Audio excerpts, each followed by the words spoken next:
हमेशा भूलना कोई बीमारी ही नहीं होती, कभी कभी भूलना भी आपकी औषधि होती है।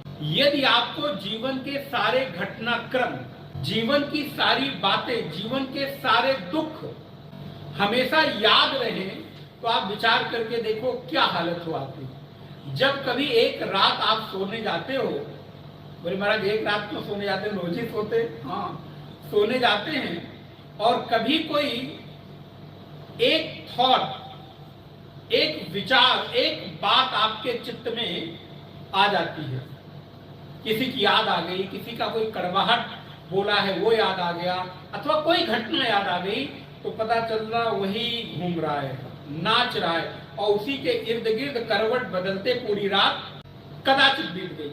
आप विचार करके देखो, एक बात याद रहने का परिणाम एक रात खराब हुई, और अगर जीवन की सारी कड़वाहट, सारी दुख, सारी विषमताएं, सारी प्रतिकूलताएं हमेशा चित्त में चलती रहे एक रील की तरह, जैसे पहले रील चलती थी ना फिल्मों में, एक के बाद एक घटना चलती थी, रील घूमती रहती थी और वो पिक्चर चलती रहती थी। अगर ऐसे ही आपकी बुद्धि में भी रील चलने लगे तो क्या होगा?